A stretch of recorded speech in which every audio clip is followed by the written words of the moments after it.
The resolution before us today is about protecting our democracy. It is about protecting the integrity of this body.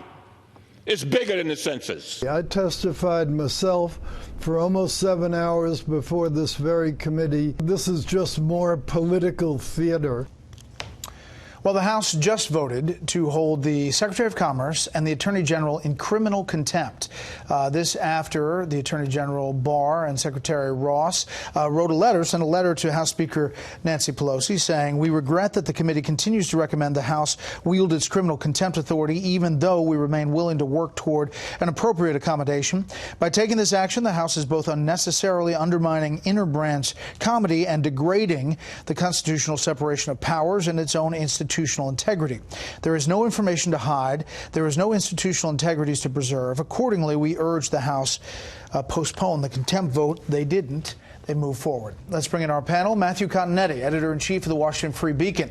Jonathan Swan, national political reporter for Axios. And Jason Riley, Wall Street Journal columnist, senior fellow at the Manhattan Institute. A lot of breaking news, guys. We'll start there with the contempt. Matthew. I'm reminded of that moment earlier this year when Attorney General Barr met Nancy Pelosi at an event on Capitol Hill and asked her, "Did you bring your handcuffs?"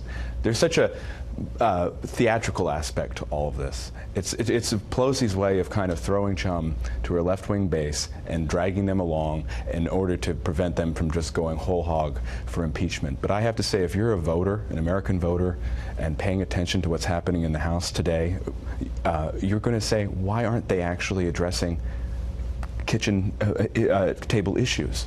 I mean, you need a whiteboard for all that was happening on Capitol Hill today, as far as the votes. Jonathan. On the criminal contempt question, a bold prediction that the Bill Barr Justice Department is not going to prosecute Bill Barr. Just a crazy prediction. This is really all about impeachment.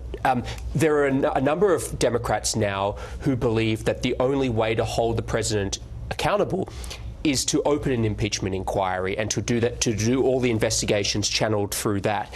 And I think it's really striking today that this is such small ball for a lot of these members, and actually what it does is it drives the frustration levels up even further among the progressive flank. Every time these incremental actions happen, this is not satisfying them. You know, Matthew was saying, oh, you know, she's throwing chum, and that's what it is. But the chum is not satisfying the people for whom the chum is meant to satisfy. So you're mentioning impeachment. The effort to bring up articles of impeachment today failed in the House. The president reacting to that on Twitter, as he often does, just moments ago.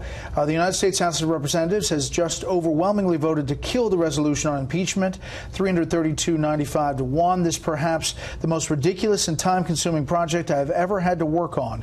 Impeachment of your president, who has led the greatest economic boom in the history of our country, the best jobs numbers, biggest tax reduction, rebuilt military, and much more, is now over. This should never be allowed to happen to another president of the United States again. Jason, he seems to be relishing this kind of fight that has developed. Oh, sure. He's certainly relishing it. It's dividing the opposition, which is always good for the incumbent. But Nancy Pelosi is in a dilemma here. She has moderates in her caucus. They don't want to be back home campaigning on this next year.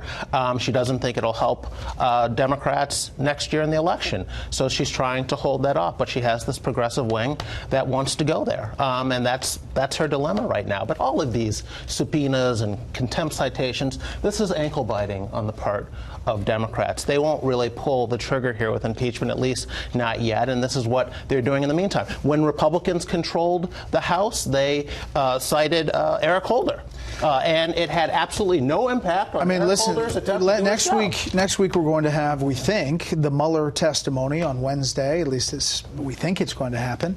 Today you had the SDNY say that essentially the case on campaign finance is over. We don't know if and the indictments will come later, but there's no indictments now. So it's like, where's the beef? Well, there's a really important point on that to underline, which is that these articles, the articles of impeachment drafted by Representative Al Green, there is no mention of Mueller. It is purely based on the president's, what he describes as the president's racism. So, and here's something that's really important. This is not some little fringe. This is not a small little progressive wing. 95 Democrats voted to consider that. And that is just on those narrow grounds. That's let not alone considering everything any else of obstruction or any of the rest of it.